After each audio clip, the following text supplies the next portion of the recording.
"This is what happens when you disobey me," my father said, standing over a fire he'd built from everything I owned, while holding a garden hose to protect his lawn, my clothes, my sketchbooks, my grandmother's handmade quilt, 3 winters of her stitching, gone in 4 minutes. I was 17. I watched the smoke rise and said nothing. 6 years later, I called him. He picked up on the first ring. I said 2 words.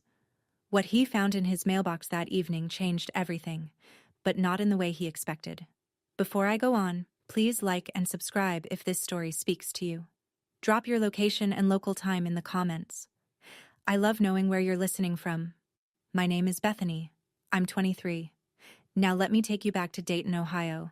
The fall I turned 17, the week my father found my college application. The house at 4892 Ridgewood Drive was a 3-bedroom ranch on a quarter-acre lot in a suburb where every other mailbox had an American flag sticker and every driveway held at least one pickup truck. My father, Gerald Thornton, had re-shingled the roof himself, poured the concrete patio himself, and bolted a brass house number plaque beside the front door that he polished every spring like it was a medal he'd earned in combat. To him, that house wasn't shelter. It was proof. Proof he'd made something. Proof he was somebody. Proof he was in charge. And inside it, he was. Dinner was at 6 sharp. I cooked. I washed. My older brother Garrett sat at the table and ate and left his plate for me without a word, because that was simply how things worked in our house. Gerald sat at the head, remote in hand. The television only ever played what he chose, and if the food was late, or the chicken was dry, the silence at that table turned into something with weight, something that pressed down on your shoulders until you couldn't swallow. Gerald kept every important document locked in a steel filing cabinet in the garage: my birth certificate, my social security card, my immunization records. I had never held my own ID. When I once asked for my social security number, I needed it for a part-time job application at the coffee shop on Route 48. He copied 9 digits onto a sticky note, watched me memorize them, and took the note back. In the living room sat his lazy-boy recliner, oxblood leather, cracked at the armrests. Nobody sat in it. Nobody touched it. It faced the television like a throne facing a court, and every evening Gerald lowered himself into it with the authority of a man who believed the whole house orbited his comfort. It did. My brother Garrett was 22 when I was 17. Gerald had paid his community college tuition, a year and a half of classes Garrett mostly skipped before dropping out, without a single lecture about gratitude. Now Gerald was drawing up plans to set Garrett up with his own auto repair shop. Father and son spent weekends pricing hydraulic lifts and floor jacks the way some families planned vacations. I graduated in the top 10 of my class. My art teacher, Mrs. Rourke, pinned one of my charcoal portraits in the front hallway display case. My math scores were high enough that the guidance counselor printed a list of colleges and slid it across her desk to me with a hopeful look. I brought that list home folded inside my textbook. After dinner, plates cleared, I set it on the table in front of Gerald. He didn't pick it up. "College," he said, not as a question. "For what?" "Business," I said, "or accounting." He leaned back. "A girl goes to college, gets a degree, then gets married, and the degree sits in a drawer. You want to owe $50,000 for a piece of paper in a drawer?" Patricia, my mother, stood at the sink, her hands paused on a dish. She didn't turn around. "I could get financial aid," I said. "You could get a job and contribute to this household," he said, "like you're supposed to."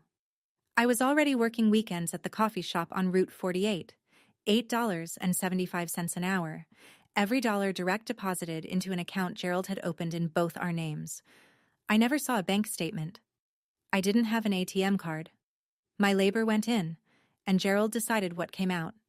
Garrett's future was an investment. Mine was an expense. But every Tuesday and Thursday after school, I stayed at the library. Gerald thought I was shelving books for volunteer credit. I was not. When I was 14, Gerald slammed his palm on the dinner table so hard the water glasses jumped. I don't remember what I'd done. Probably spoken without being spoken to. Probably breathed too loudly.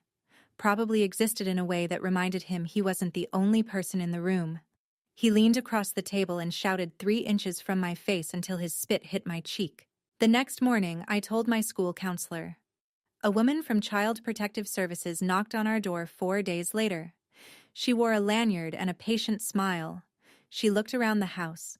Clean, stocked refrigerator, no bruises, took notes, asked questions. Gerald was calm and polite the entire visit, the way a man is calm and polite when he knows what's at stake. Nothing came of it, but Gerald never forgot. From that day forward, I became the girl who called the cops on her own father. Gerald made sure every aunt, uncle, and cousin knew it. Thanksgiving dinners, Easter brunches, 4th of July cookouts. He'd work it into conversation like a man picking a scab. Beth here once brought CPS to our house. 14 years old, can you imagine? I kept a roof over her head and she thanked me with a caseworker in my living room. Relatives stopped calling me. Invitations thinned. I became the difficult one, the problem, the cautionary tale of what happens when a daughter doesn't know her place.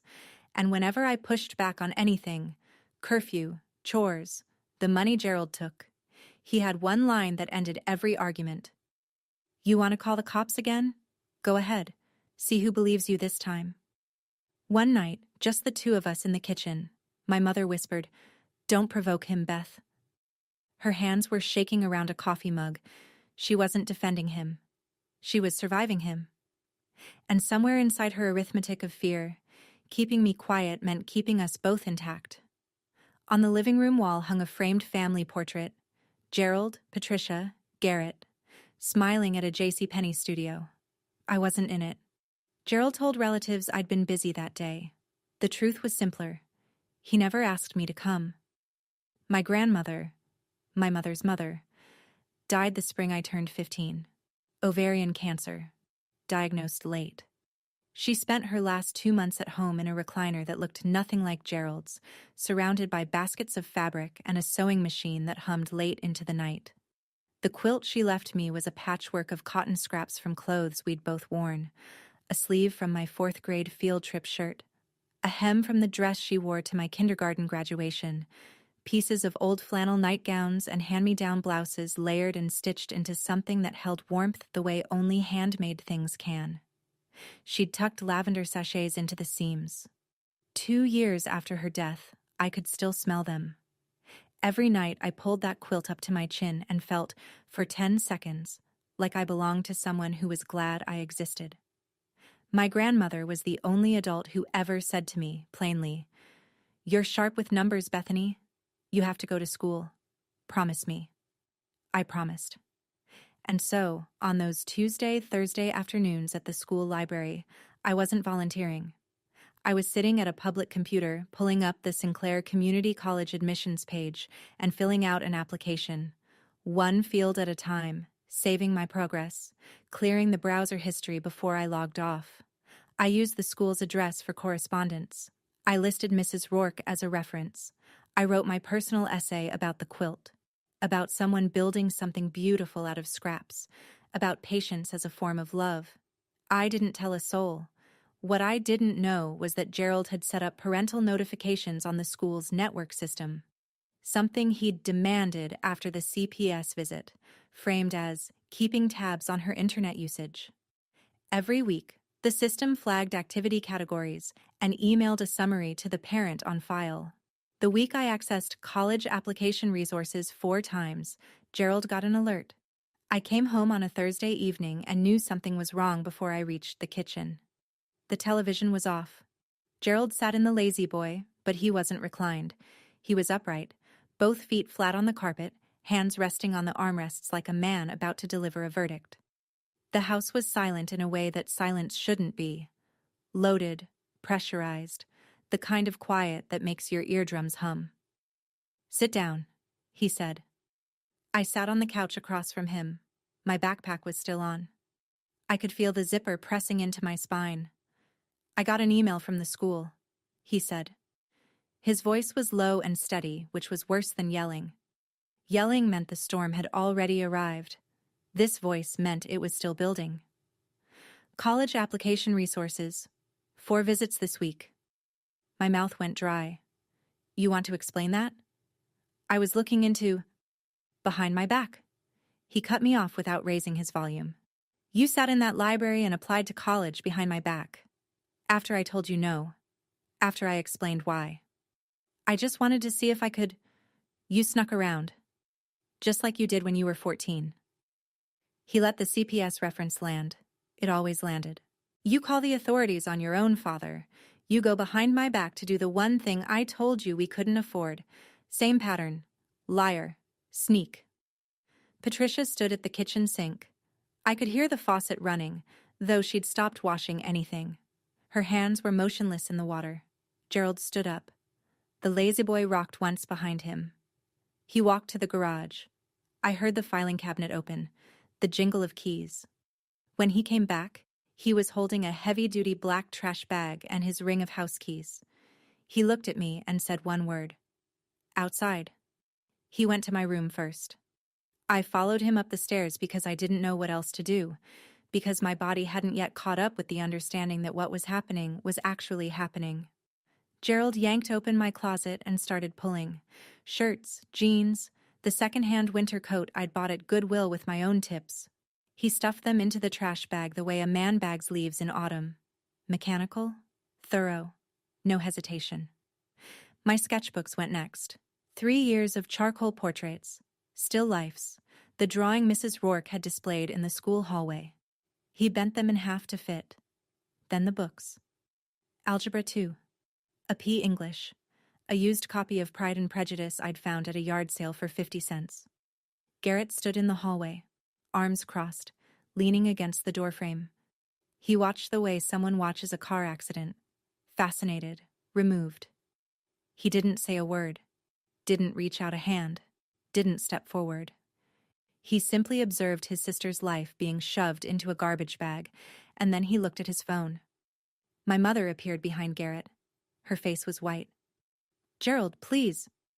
"Shut your mouth," he said without turning around, "or yours is next." Patricia stepped back. She pressed herself against the hallway wall and stayed there, one hand covering her lips. Gerald pulled the quilt off my bed. Something electric shot through my chest. "Not that," I said. My voice cracked for the first and last time. "Please. That's from Grandma." He held the quilt balled up in both hands and looked at me the way a man looks at something he's about to prove a point with. "Your grandmother spoiled you," he said. "Look where that got us." He carried everything downstairs, through the kitchen, out the back door. I followed, and when I saw the burn barrel already standing in the center of the yard, the old steel drum he used for brush in the spring, positioned and waiting, I understood. He'd planned this. The barrel was already there. Gerald upended the trash bag into the barrel. My clothes, my books, my sketchbooks, they tumbled in like they were nothing. He reached for the plastic bottle of lighter fluid on the patio table. He'd set that out too. He doused everything. The chemical smell cut through the October air. Then he pulled a long-reach lighter from his shirt pocket, clicked it once, and held the flame to the edge of a cotton shirt. The fire caught fast. I stood 6 feet away and watched 17 years of belongings curl and blacken inside a steel drum in my father's backyard. Pages of sketches folded into ash. Fabric shrank and split. The lighter fluid made the flames jump high enough that I felt the heat on my forearms. Then he dropped the quilt in. Patchwork cotton, my grandmother's careful squares, the lavender sachets, the soft flannel from nightgowns I'd worn at 7 and 10 and 12. Caught at one corner and spread inward. The colors tightened, then disappeared. The whole thing was gone in under 4 minutes. Gerald held the garden hose in his other hand. Not for my things. For his lawn, in case the sparks drifted. Next door, I saw Mrs. Ruth Delano standing on her back porch. She was 70 years old, white-haired, both hands pressed to her mouth. She was watching through the chain-link fence, and she didn't look away. Gerald turned to me. He raised his voice, not for my benefit, but for the neighborhood. "This is what happens when you disobey me." I stared at the smoke. It rose in a thin gray line above the rooftops and vanished into a sky that was too blue to care. I said nothing. Not because I had nothing to say, but because I'd already said my last word in that house. He thought he was teaching me a lesson. He was right. Just not the one he intended. That night, I lay on a bare mattress in a room that smelled like lighter fluid and regret. No quilt, no sketchbooks on the desk, no winter coat in the closet. Gerald had locked the front door at 9 like he always did. The deadbolt he'd installed himself, keyed from both sides, so nobody left without his permission. Around 11, my bedroom door opened. No knock, no light. Patricia slipped in and sat on the edge of the mattress. She didn't speak right away. I could hear her breathing.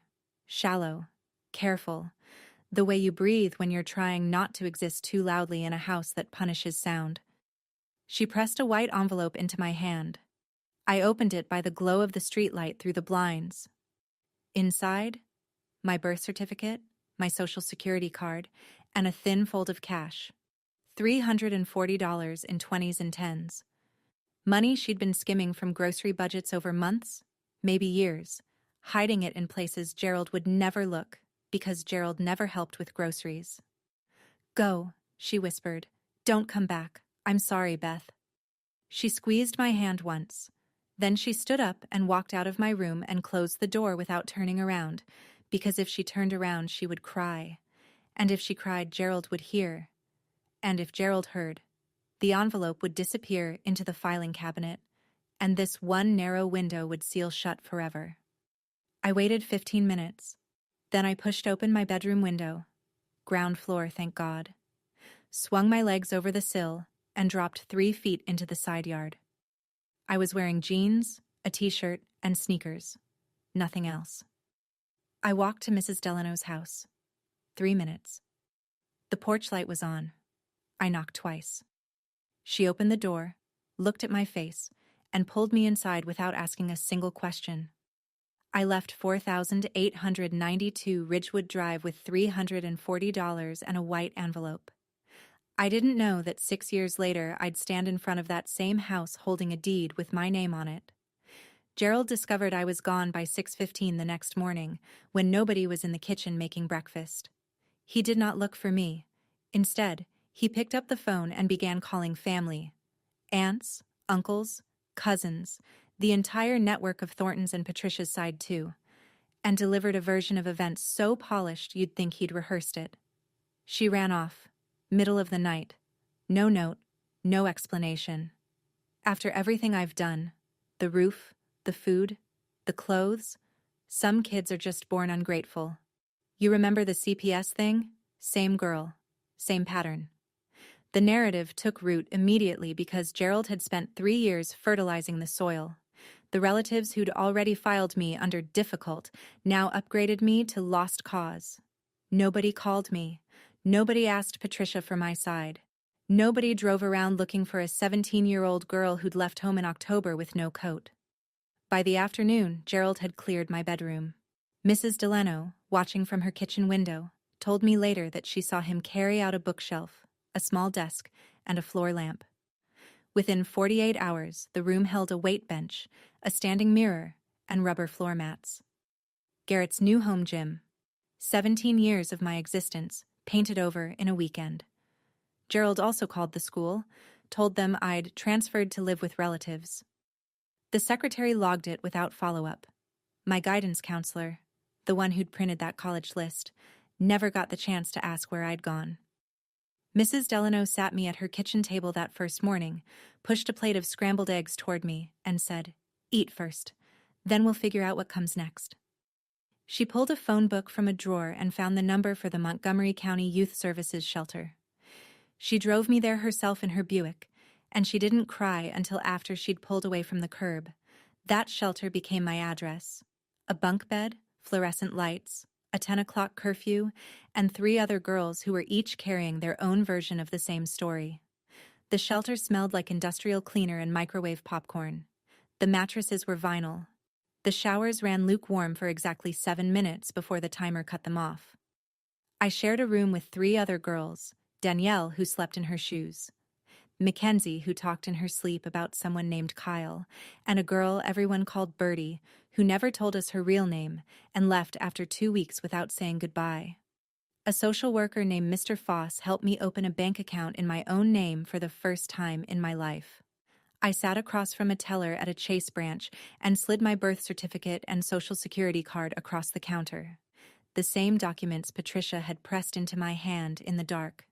And when the teller asked for a deposit, I put in $200 from Gerald's $340 and kept the rest as cash for bus fare and food. Mr. Foss also helped me enroll in GED prep, since I'd been pulled from school before finishing my junior year. And he flagged me for Medicaid, which meant I could fill a prescription for the inhaler I'd needed since childhood, but Gerald never consistently filled because he considered asthma a mindset problem. I got a job within the week. Cashier at a gas station convenience store on 3rd Street. Night shift, $9.50 an hour. I stood behind a bulletproof partition and scanned energy drinks and lottery tickets from 10 p.m. to 6 a.m. and walked back to the shelter in the gray pre-dawn light. I kept Patricia's envelope in the inside pocket of my jacket at all times. Not for the money. That was mostly spent. For the proof that she'd tried. That she'd loved me in the only way Gerald's house allowed. The first thing I bought with my own paycheck was a pair of sneakers from the clearance rack at Walmart. $12, white with a blue stripe. I laced them up in the parking lot and stood on the asphalt and felt, for the first time in months, like I was standing on ground that was actually mine. Have you ever had a moment like that, where something small, something cheap, made you feel like you were finally allowed to exist? I used to lie on that bunk at the shelter and wonder, why did wanting an education count as disobedience? Why was ambition betrayal? If you grew up in a house where your dreams were treated as disrespect, you know exactly what I mean. Tell me in the comments. I read every single one. I passed my GED 4 months later, scored in the 92nd percentile in math. My grandmother would have been proud. At 18, I enrolled at Sinclair Community College, the same school I'd been secretly applying to when Gerald found me out. The irony sat in my chest like a stone. Financial aid covered most of the tuition. My convenience store wages covered the rest. Barely. I moved out of the shelter and into a shared apartment with 2 other students. A 1-bedroom that we split 3 ways, sleeping in shifts because one of us always had a night class. Business administration.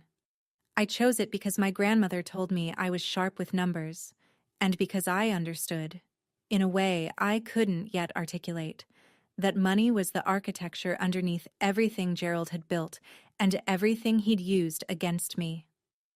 If I was going to stop being controlled, I needed to understand the machinery of control.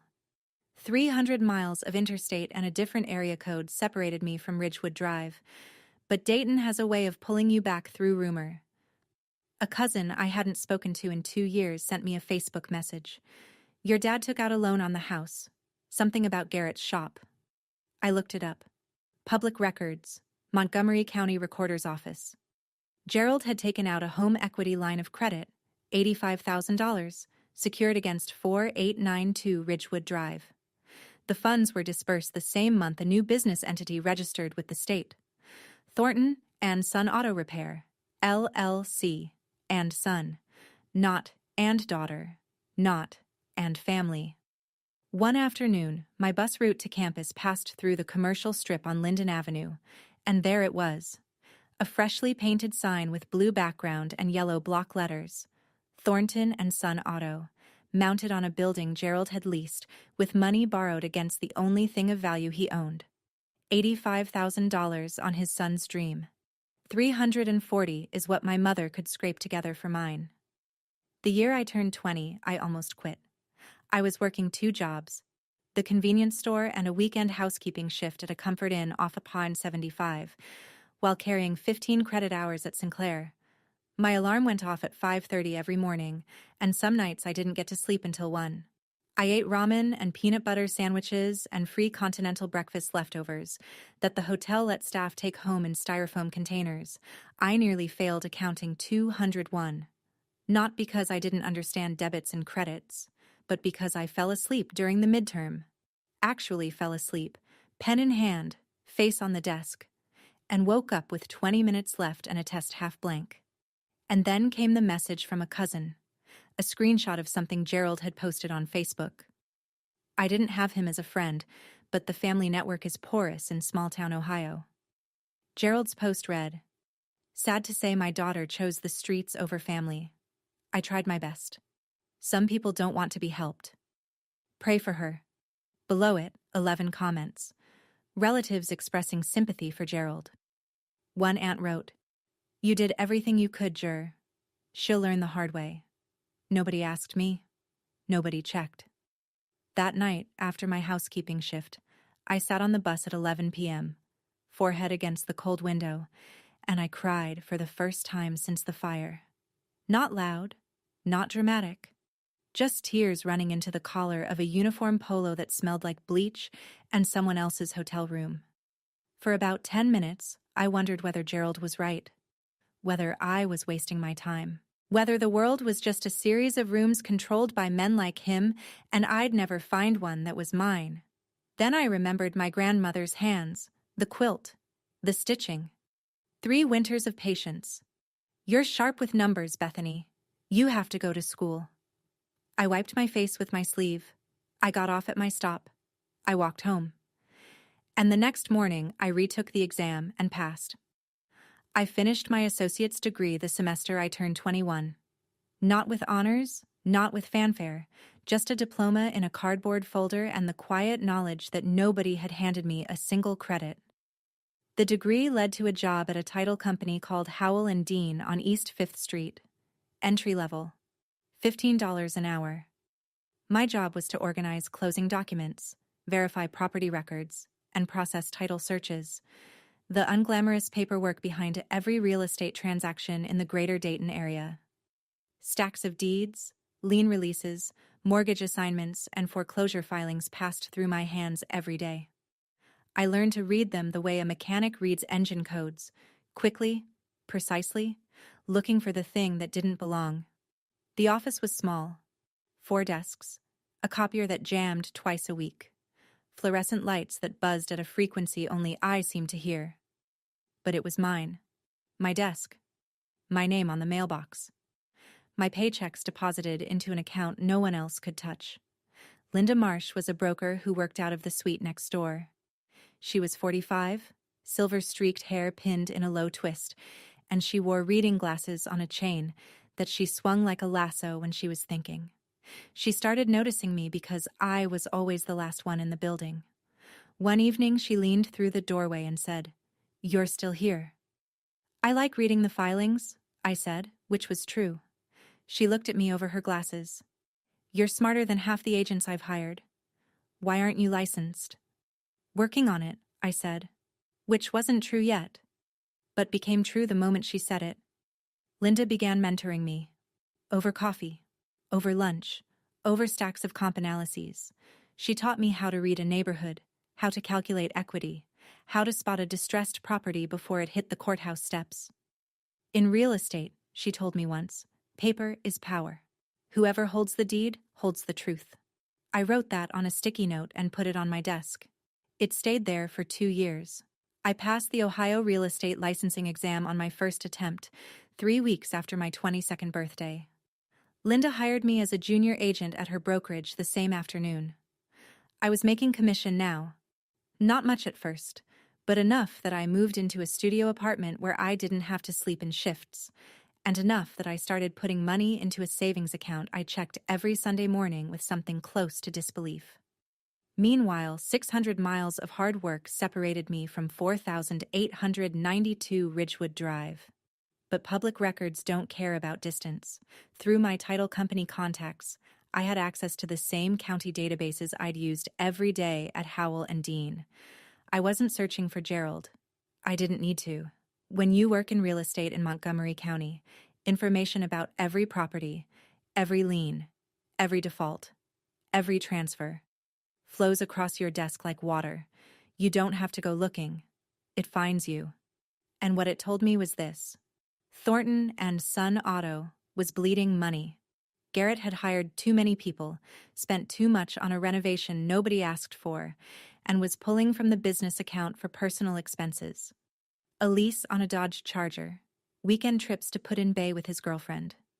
The shop had been open less than 2 years and was already operating at a loss. Gerald, rather than confronting his golden child, doubled down. He took out a cash-out refinance on the house, rolling the original mortgage and the HELOC into a single new loan that pushed his total debt on 4892 Ridgewood past what the house was worth. On paper, he was underwater. In his mind, he was saving the family legacy. One evening, driving home from a showing, I passed the Linden Avenue commercial strip.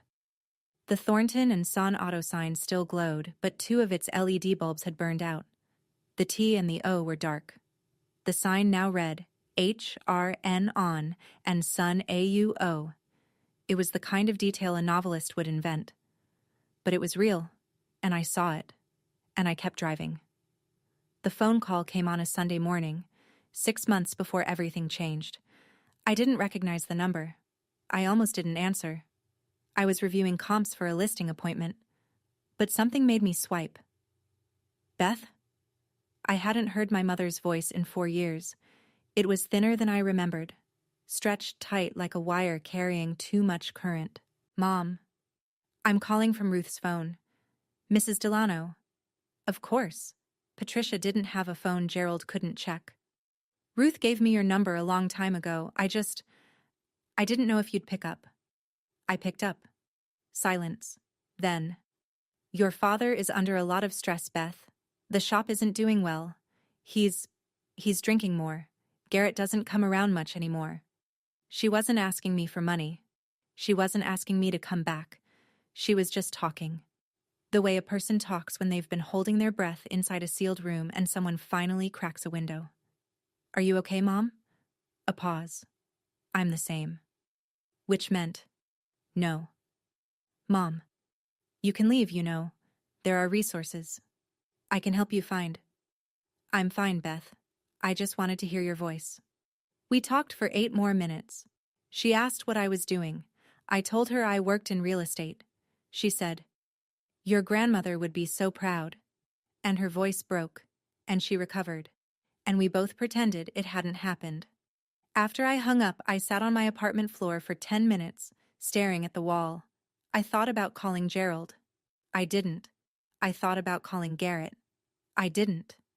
I thought about driving to Dayton and knocking on the front door of 4892 Ridgewood and saying, What? What would I say to a man who burned my things and slept fine that night? Nothing.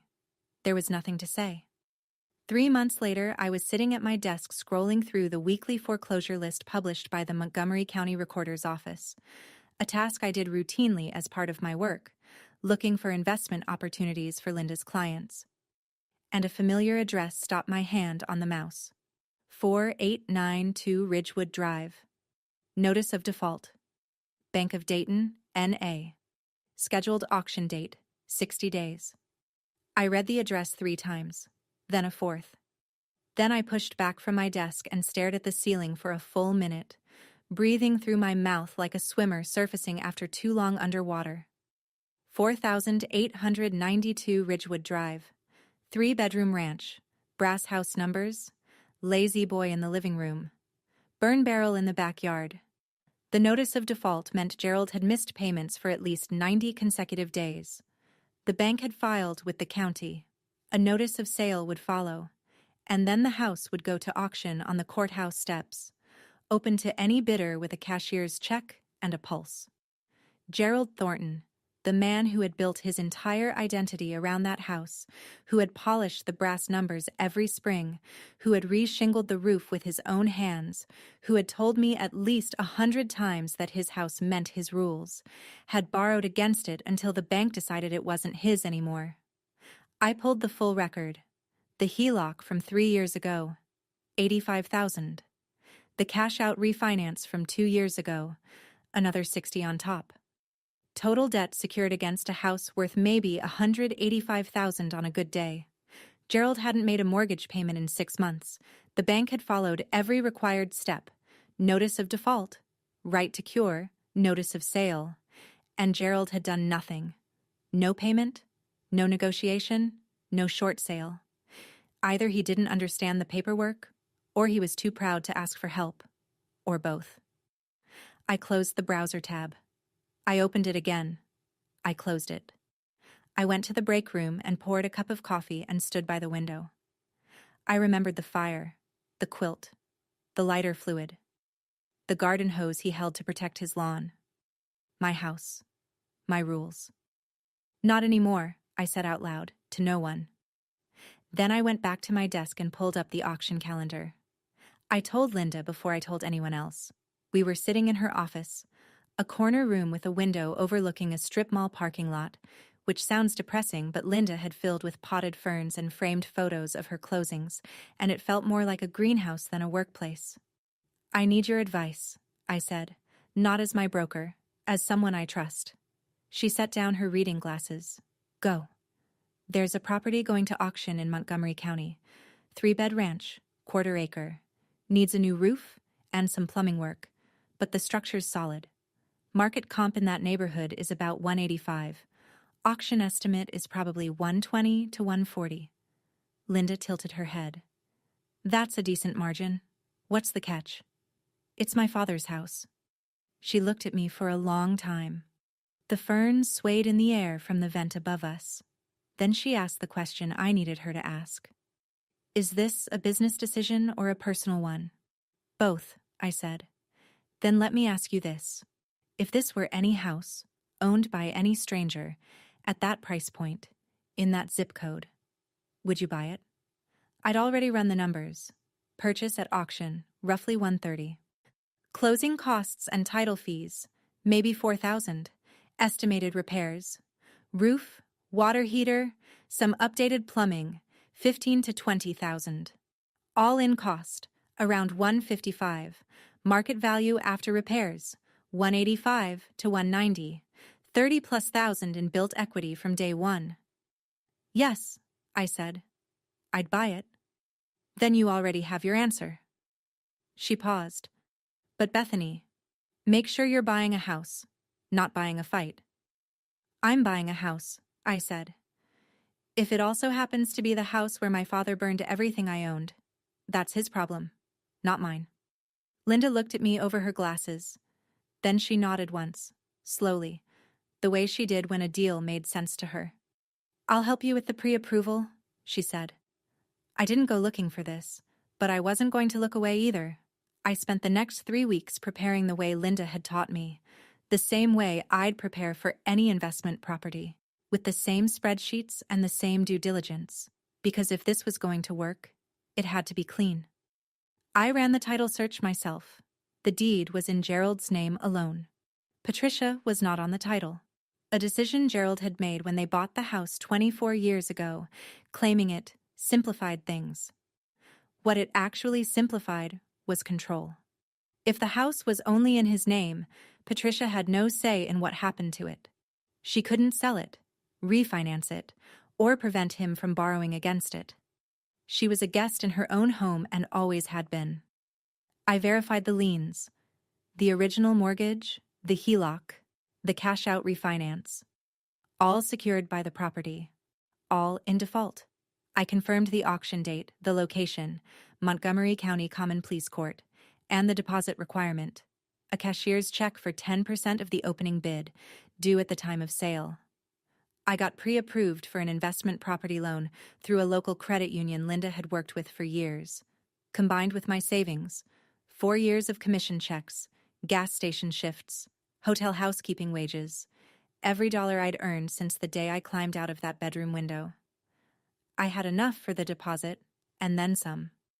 The night before the auction, I couldn't sleep. I sat on my apartment floor with a mug of tea, and the only photograph I still owned from my old life, a Polaroid of my grandmother holding me at age 5, taken at a church picnic. I was laughing. She was looking down at me like I was the only good thing in the frame. I tucked the photo back into my wallet and set my alarm for 6 a.m. Tomorrow, I would stand on the steps of the Montgomery County Courthouse and bid on the house where my father had told me I was nothing. The cashier's check in my bag was for $14,000, 10% of the opening bid. It represented 6 years of labor, 6 years of silence, and 6 years of becoming someone Gerald Thornton never imagined I could be. The Montgomery County Courthouse smelled like floor wax and old paper. The auction was held in a room on the second floor. Linoleum, folding chairs, a podium at the front, and about 20 people sat in clusters, most of them investors or attorneys. I was the only woman under 30. The auctioneer worked through properties in order: a duplex on Wayne Avenue, a vacant lot near Riverside, an apartment building on Salem with a tax lien dispute. Each one drawn out in legalese and then resolved in 60 seconds of raised paddles and monotone bids. Then, Lot 7, 4,892 Ridgewood Drive, single-family residential, 3-bedroom, 1.5 bath, quarter-acre lot, foreclosure sale, opening bid set by the line holder at $119,000. My chest tightened. I held my paddle flat against my thigh. 2 other bidders raised immediately: a man in a golf shirt who looked like he bought houses the way some people buy scratch-offs, and a woman with a clipboard who represented some regional investment group. 119, 122, 125. The golf shirt man dropped out at 128. The clipboard woman pushed to 130. I raised my paddle. 131. The clipboard woman looked at me, then at her spreadsheet, then shook her head. The auctioneer waited. Silence in the room like a held breath. Sold. $131,000. Bidder number 7. I walked to the clerk's table and signed. The pen was cheap. Blue ballpoint courthouse issue, the kind that costs 12 cents in bulk. But when I wrote Bethany Thornton on the purchase agreement, my hand was steady. The clerk glanced at the name, then at the name on the foreclosure filing. Thornton and Thornton. She looked up at me. I looked back. She stamped the document without comment. Gerald had let every opportunity to save the house pass. Every cure period, every negotiation window, every chance to sell before the bank took over.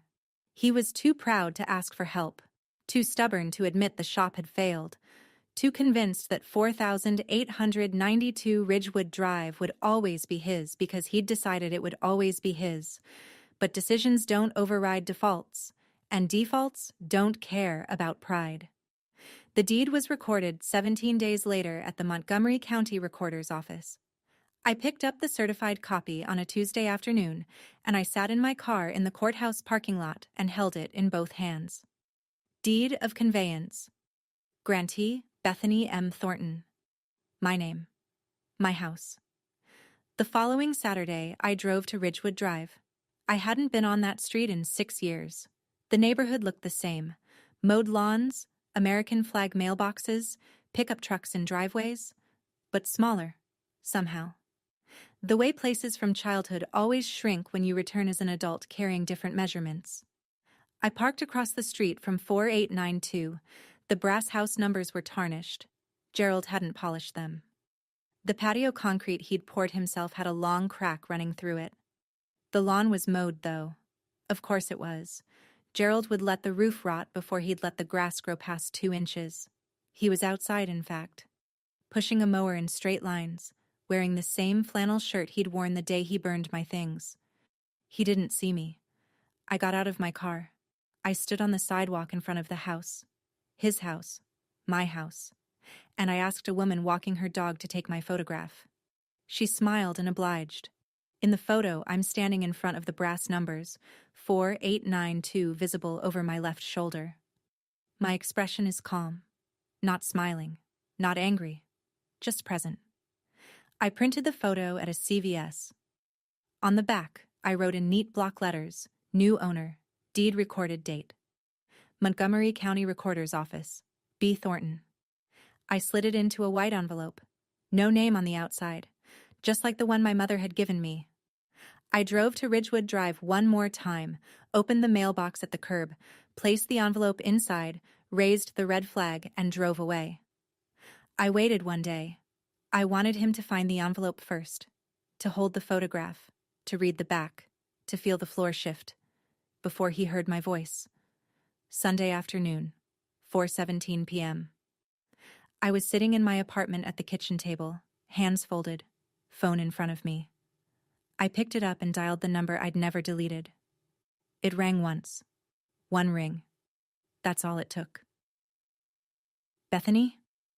His voice was different, older, rougher at the edges like sandpaper that's been used too many times. But there was something else in it. Something I hadn't expected. He sounded like a man who had been waiting by the phone but would never admit it. A man who had kept his daughter's number saved for 6 years without calling because calling would mean the silence was his fault, and admitting fault was the one thing Gerald Thornton could not do. "Check your mailbox," I said. Then I hung up. I set the phone on the table and stared at it for a long time. My heart was pounding in a way that surprised me. Not from anger, not from triumph, but from the strange, vertiginous feeling of completing a circuit that had been open for 6 years. He'd picked up on the first ring. He could have let it go to voicemail. He could have waited 3 rings, 4, 5. Long enough to pretend he wasn't eager. Long enough to reassemble the Gerald who didn't need anyone. But he hadn't. He'd picked up the phone like a man reaching for something he was afraid would disappear. I didn't know what he'd do next. I didn't know if he'd rage or cry, or drive to my office, or sit on the porch in silence. But I knew one thing with absolute certainty. For the first time in his life, Gerald Thornton was going to open a piece of mail and discover that his daughter owned the roof over his head. I wasn't there when he opened it. What I know, I learned later.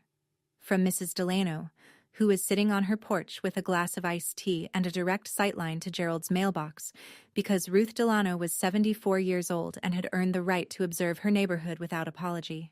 She told me Gerald walked to the curb about 20 minutes after my call. He was still holding his flip phone. He opened the mailbox, pulled out the white envelope, and turned it over in his hands. No name, no return address. He tore it open standing in the driveway. He looked at the photograph. Ruth said he went very still. The kind of still that only happens when the body is processing something the mind hasn't caught up with yet. He stared at the front. Then he flipped it over and read the back. Ruth said his hand dropped to his side. The envelope fluttered to the pavement. He sat down on the front porch steps, the same porch where he used to sit with a Budweiser and survey his domain. And he did not move for 40 minutes. He didn't call Patricia. He didn't shout. He didn't go inside. He just sat there holding the photograph in one hand and his phone in the other, staring at the lawn he'd mowed that morning, the lawn that now belonged to his 23-year-old daughter. Ruth told me he called me back. 3 times. I didn't answer. He sat there like a man who'd just been told his own house didn't know his name anymore. Ruth said to me later over the phone, in her quiet, steady voice. I said nothing. "You okay, sweetheart?" she asked. I thought about it. Actually thought about it. "Yeah," I said. "I think I am." For 6 years, Gerald had controlled who got to speak and who had to stay silent.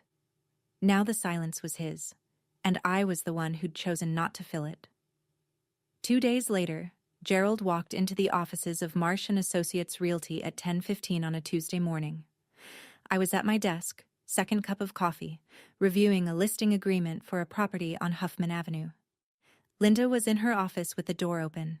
2 other agents, Mark and Denise, were at their desks. A client couple sat in the waiting area flipping through a home search binder.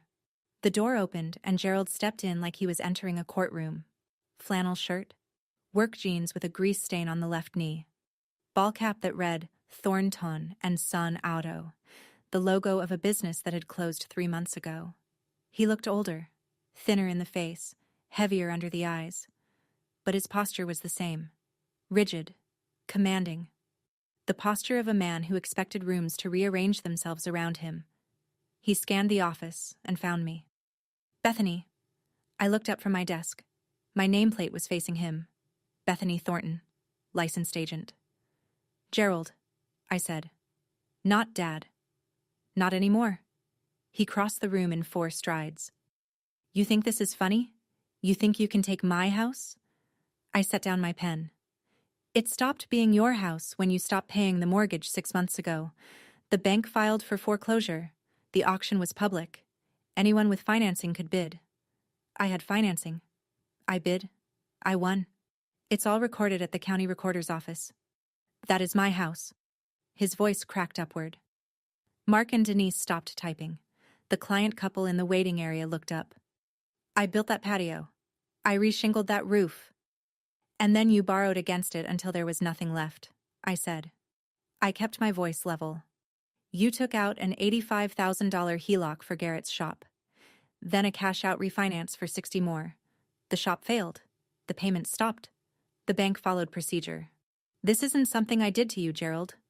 This is something that happened because of choices you made. He stood there, breathing hard, fists at his sides. The room was silent in the way rooms go silent when everyone is pretending not to watch. Linda stepped out of her office.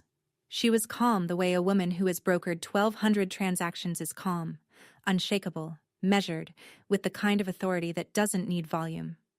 Sir, I'm going to need you to lower your voice. This is a place of business. Gerald swung toward her. You don't know this girl. She called CPS on her own father when she was 14 years old. That's who you hired. Linda didn't blink. She looked at me. I looked back. I reported my school counselor, I said, because you screamed in my face at the dinner table. CPS came because they were supposed to come. You weren't charged with anything. But you made sure every relative I had knew about it, and you used it to isolate me for 3 years. So let's be accurate about what happened, Gerald. The client couple was staring openly now. Denise had her hand frozen over her keyboard. Mark had quietly pulled out his phone, not recording, just holding it, like a reflex. Gerald's face reddened. He opened his mouth, then closed it, then opened it again. I raised you, he said. His voice was quieter now, but the edge was still there. I fed you. I gave you a roof. And this is what I get? You burned everything I owned in the backyard, I said. My clothes, my books, my grandmother's quilt. You stood there with a garden hose to protect your lawn and let 6 years of my life turn to ash. And then you told the whole family I was ungrateful. I paused. Every person in that office was listening. You don't get to destroy someone's belongings and then complain when you lose yours, through your own choices. Gerald stared at me. I could see the machinery behind his eyes grinding, trying to find the angle, the leverage, the word that would flip this back to a reality he controlled. But there was no angle. There was no leverage. The deed was recorded. The auction was legal. The numbers were public. You have 30 days, I said. Standard eviction timeline under Ohio law. I won't shorten it. I won't extend it. 30 days. He stood in the middle of the office, surrounded by people who now knew exactly who he was, and for the first time in his life, he had nothing to say. He walked out without closing the door. You know, standing there in that office, watching him leave, I realized something I hadn't expected. He still didn't understand. He still thought the house was about power. His power. He never considered that I didn't buy it to take something from him. I bought it because I could. Because 6 years ago, I couldn't buy a bus ticket. And now I could buy a house. The house just happened to be his. But here's what I keep turning over in my mind. Is there a difference between justice and revenge when the person never sees the line? What do you think? Does it matter what you call it? Or does it only matter what it costs you? Tell me in the comments. I really want to know. Garrett called me 4 days later. It was the first time I'd heard his voice since I was 17. Beth? He sounded like a man standing in a room where everything was on fire and he'd just realized the exit was locked. I know we haven't. It's been... Look, Dad needs somewhere to go. He's got 30 days, right? He told me. He does. Okay. So, here's the thing. A pause so long I could hear him swallow. I don't really have room. Kelly and I are in a 1-bedroom in Columbus. It's tight. I can't take him. Garrett, I said. He mortgaged the house for your shop? $85,000? He refinanced for another $60,000 to keep it afloat when it started failing. You know that, right? Silence. He bet everything on you, I said. Everything. The house. His credit. His retirement. He put it all into Thornton and Son Auto. And when the shop went under, you moved to Columbus. I didn't ask him to. Did you pay him back? More silence. The answer was in the silence. Beth, I'm not the bad guy here. I didn't say you were, but I'm not the solution either. You had 22 years of his support. I had 17 years of his control. He gave you a business. He gave me a burn barrel. And now you're calling me, the one he threw out, to fix what the one he chose couldn't hold together. His breathing was ragged. I'm not selling the house, I said. And I'm not letting him live there rent-free. That's not my responsibility. If you want to help your father, help him. But you don't get to hand that job to me. I hung up, and I sat there thinking about the sign, Thornton and Son Auto, and how the whole family's money and faith had gone into 2 words on a marquee. And when the marquee went dark, the son kept driving. He bet everything on his son. His son left him on red. Gerald moved out on day 27. No phone call. No forwarding address. Mrs. Delano told me she saw him loading a pickup truck. A borrowed one, not Garrett's. With boxes, a duffel bag, and the lazy boy recliner. He drove to a cousin's house on the other side of Dayton. The throne came with him. The kingdom didn't. I waited a week. Then I drove to 4892 Ridgewood with a locksmith, a contractor, and a chest full of feelings I hadn't sorted yet. The house was dimmer than I remembered. Gerald had left it in rough shape. Stained carpet, a dripping kitchen faucet, a living room that smelled like Budweiser and old newspaper. But the bones were solid. The walls were straight. The foundation hadn't cracked, even if the man living on top of it had. I walked through every room, making notes for the contractor. New roof, water heater, update the plumbing in the hall bath, repaint. It was a project, not a miracle. The kind of house I'd learned to see potential in because Linda taught me to look past the surface. Then I reached the back bedroom. My old room, the one Gerald had turned into Garrett's gym. The weight bench was gone. The mirror was gone. But in the corner, behind a sliding closet door, there was a shelf Gerald apparently hadn't bothered clearing because he assumed it was empty. It wasn't. I found a Nike shoebox, crushed and dusty. I pulled off the lid. Inside, 3 pages torn from a sketchbook, edges blackened and curled. A charcoal drawing of a woman's hands, my grandmother's hands, drawn from memory when I was 16. 2 more sketches beneath it, half destroyed.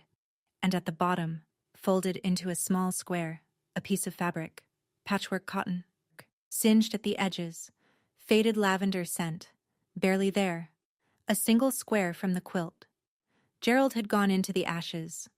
After the fire had died and I'd gone to my room and the neighborhood had turned out its lights, he had reached into that burn barrel and pulled these things out. He'd kept them in a shoebox on a shelf in a closet for 6 years. He never told me. He never used them to apologize. He just kept them, the way he kept my phone number, silently, privately, uselessly. I held the square of fabric and sat on the bare floor of my old bedroom and felt something I couldn't name. Not forgiveness, not anger, something in between. Like finding a handprint in cement from someone who broke your window. It didn't change what he did. But it changed the shape of what I remembered. From a man who only knew how to destroy, to a man who also knew how to regret, but chose the wrong way to carry it. Every single time. Patricia called me 3 days after I changed the locks. Her voice was different. I noticed it immediately. Not the thin wire tension I'd heard 6 months ago, but something closer to clear water. Still cautious, still quiet, but present in a way she hadn't been in years. "He's staying at Dale's," she said. Dale was Gerald's cousin, a house on the west side with a pull-out couch and no questions. "He took the recliner and 3 boxes, that's all." "And you?" I asked. "I'm still at the house." A pause. "Your house." Neither of us said anything for a few seconds. "Beth, do you want me to leave?" I leaned against my kitchen counter and closed my eyes. I saw her in the dark 6 years ago, sliding an envelope into my hand. $340, a birth certificate, a social security card. The entire fortune of a woman who had spent 24 years under a roof she didn't own. married to a man who treated silence as consent and obedience as love. "Do you want to stay?" I asked. She started to cry. Not the stifled, one-hand-over-the-mouth crying she'd learned in Gerald's house. Real crying, the kind that takes up space, the kind a person makes when they realize they've been given a door. "Yes," she said.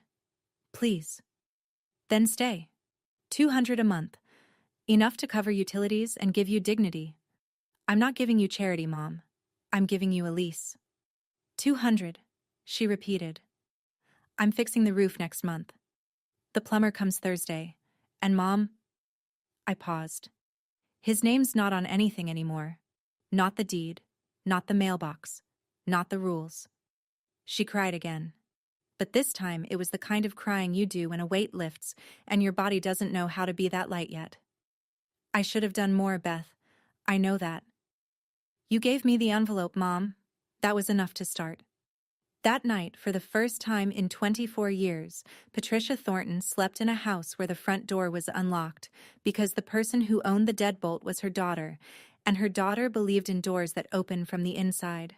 I spent the next 4 weekends at 4892 Ridgewood with a toolbox, a contractor named Eddie who owed Linda a favor, and a stubbornness I apparently inherited from the one person I least wanted to resemble. We tore off the old shingles and laid new ones, charcoal gray instead of Gerald's faded brown. I chose the color myself, standing in the Lowe's paint aisle for 20 minutes, running my fingers over sample cards. I repainted the exterior, soft white with slate blue trim, a palette so different from Gerald's beige and brown that the house looked like a completely different structure from the street. Which was the point. The brass house numbers stayed. I cleaned them, though. They deserved better than neglect. Inside, Patricia and I pulled up the stained carpet together and discovered hardwood floors underneath that Gerald had covered when they moved in because he didn't like the sound of footsteps. We sanded them and sealed them, and the house filled with the smell of polyurethane and new beginnings, which are not the same scent but arrive in the same season. I converted the back bedroom, the gym, the closet, the room that had once been mine, back into a bedroom. New paint, new curtains. And on the wall, in a simple oak frame behind glass, I hung the square of quilt fabric I'd found in the shoebox, singed edges and faded lavender, preserved. Mrs. Delano came over one Sunday with a flat of marigolds and 2 bags of potting soil. We knelt in the backyard together, in the same spot where the burn barrel had stood, and we planted flowers, gold and orange, the kind that come back every year without being asked. "He burned things in this yard," I said. Ruth pressed soil around a seedling and smiled. "And you planted them." Gerald called in October, 5 months after the auction, 1 month after the marigolds bloomed. I was sitting on the front porch, my front porch, drinking coffee and watching the neighborhood settle into the kind of early evening stillness that makes Ohio suburbs feel like paintings. The trees on Ridgewood Drive were turning.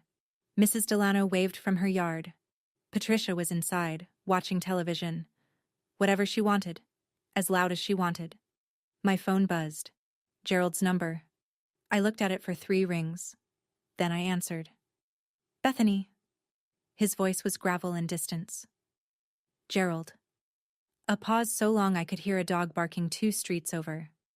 "You were always stubborn," he said. "I was always determined," I said. "You called it stubborn because it didn't serve you." Another pause. I could hear him breathing. The heavy, labored breath of a 56-year-old man whose pride had cost him everything and whose lungs weren't what they used to be. "How's your mother?" he asked. It was the first time he'd asked about Patricia in a conversation with me. Not my wife. Not her. Your mother. "She's good," I said. "She's at Ridgewood. She's safe." He didn't respond to that. I don't know if he could. "Gerald," I said, "I'm not going to pretend that what you did was okay. The fire, the isolation, the way you erased me from the family. I'm not going to pretend any of that didn't happen." I paused. "But I'm not going to punish you forever either. I won't make it easy. But I won't seal the door." "So what is this?" he asked. "This is a conversation," I said. That's all it is right now. He was quiet for a long time. Okay, he said, and hung up. I set the phone down on the porch railing and picked up my coffee. The sky was amber and darkening. Somewhere inside, Patricia laughed at something on the television, a sound I hadn't heard from her in years, maybe ever. And the windows glowed with a warmth that had nothing to do with the thermostat. He lost this house the same way he lost me, by refusing to believe we could leave. I'm sitting on the porch again as I tell you this. Morning this time. Early, before the neighborhood wakes up. Coffee in a mug I bought at a thrift store, the kind with a chipped handle and a faded floral print that reminds me of fabric in a quilt. The lawn is mine. The roof is mine. The brass numbers that read 4892 catch the sunrise. And they're polished now, because some things deserve care even when the person who installed them didn't know how to give it. I didn't buy this house to get revenge. I bought it because it was a sound investment, because I had the knowledge and the capital and the license to make the decision, and because 6 years ago I was a